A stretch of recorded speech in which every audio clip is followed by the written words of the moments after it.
Hello, everybody. Welcome, welcome, welcome. Friday afternoon, guys. We made it through the week. I am just here at school marking one last set of papers. And I thought, you know what? I'm going to do a quick scope about something that's been a really popular topic around our school and some of the other parts. And it's about having a second chances policy. So I'm just going to talk a little bit about why you might need one and how you go about it and whether it's something for you or not. So I am just going to flip this camera around and talk to you a little bit about it. Hi. For those of you that don't know me, I am the sarcastic teacher, Tracy, and I teach grade 8 here in just outside of Calgary, Alberta. And I'm so lucky to teach a great group of grade 8s as well as language arts, social, and I'm also the drama specialist in the school. So my school is standard-based grading, and when we switched to that quite a few years ago, and then I moved to the high school for a little bit, and then I came back. But something we had to decide when we switched to standard-based grading was, what do we believe? What deep down do we believe about grading? Otherwise, why are we switching to standard-based anyway? Because no middle schools were in our area. So we believed that we wanted our grading and our report cards and everything involved to really reflect what we felt we want to know, which was we want the kids to show us what they know. We want to report to the people what they know. Who do we want to tell? We want to tell the kids. We want to tell the parents. We want to tell the administrators. We want to tell school board. We want to tell anybody that'll listen what our kids are learning and how they're doing it. And at any time, they should know what their goal is, what they're trying to learn, and how they're going to get there, and how they can get better. So we switched to standard-based grading, and along the way, we adapted a whole bunch of other policies, like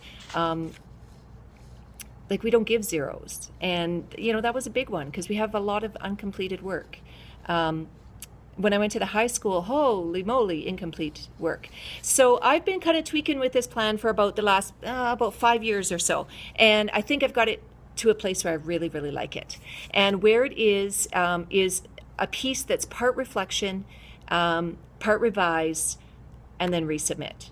So the way this works is I open it with, have you ever had a bad day and haven't shown what you know to the best of your ability? Have you ever misunderstood the instructions to an assignment, then went down the wrong path for the whole project?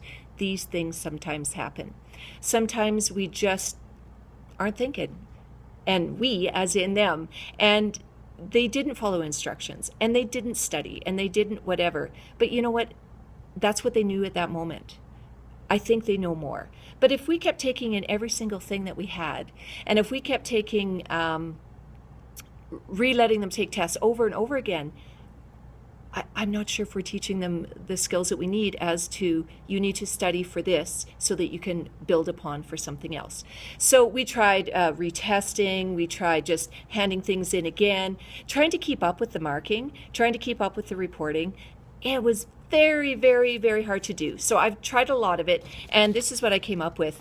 I really believe that assessments for kids need to show me what they know. And if they're summative, if they're formative, that's why we do formative. We want to see where they're at so we could adjust instruction or what we need to do. But if they're summative, I want it to be a good representation. I don't want it to be just I had a bad day. No, you had a chance to show me what you could do. So the first stage is to reflect. What did you not show to me? So they really have to look at the assessment, look at the rubric, and they have to ask themselves, what do I want to show her that I have not showed her? Maybe, and I gave some examples, maybe you didn't accurately prepare for it or put in enough time. Maybe you misunderstood the assignment. So I kind of guide them because it's hard to reflect on things like this. After they do that, and there's a worksheet on the back where they can work this out. The second step is, now you need to revise and review. Okay, you know where you messed up. How are you going to fix it? How can you make sure this won't happen again and make the same mistakes again? Because failure can be such a great thing. You can learn more than you ever thought you would have learned. So maybe you need to set up a study plan. Maybe your parents need to step in and we need to have a plan. Maybe there's just something really, really not working. So this takes a while, and this is where you have they have to go and really dig into my feedback. They need to go into that rubric and they need to rip it apart. And if they don't understand something, they need to set up an appointment with me that says, Mrs. Bose, I don't know what this means. I thought I did. This is what I thought it meant. I don't. And it's up to them. It's their obligation. It's not my job to say it 15 times on paper, but I don't mind clarifying if you take it and come. And then you need to read the project sheets again. I give very thorough project sheets, very clear expectations. And after they do all that, then they can resubmit. And the whole plan has to be signed by the student and the parent. Otherwise, I won't accept any late work. I will not retest anybody unless I know this is a commitment. I shouldn't be doing more work than the kids are. It should be a commitment between the parents and the child and me. And again, remember, this is grade 8. I've used it at grade 6 as well. Otherwise, no. I'm sorry. I am moving on. But if you can really show me you know more, then I think you're worth it. So that, in a nutshell, is how that works. Tests are a little bit different. Those are projects, but I teach humanities, so I have lots of essays and projects and things like that. Tests, I only do second chances testing once a month. I say second chances testing is on this day.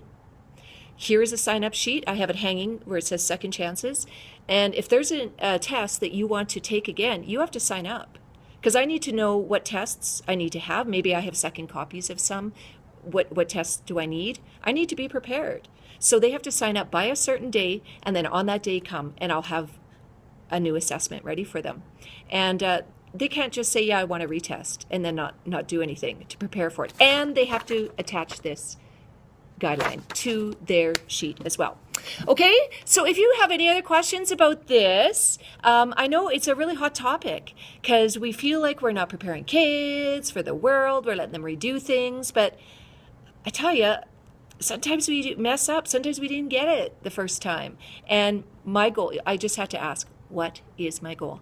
My goal is to assess children so that they know what they're supposed to do, what they've just learned, and report that back to me. Show me what you know. Show me the money, I always say to the kids. So if you didn't show me the money and you think you can show me the money, then you better find a way to show me that money because I got lots to do and I'm a busy person. If you have any other questions about it, find me on Twitter, at Sark Teach Musing. My blog, sarcasticteachermusings.com. I'll probably do a post on this somewhere, anywhere like that. So this is more of an academic kind of podcast than it is fun podcast. Periscope. So I hope this is helpful to some people, and good luck if you decide to implement some second chances.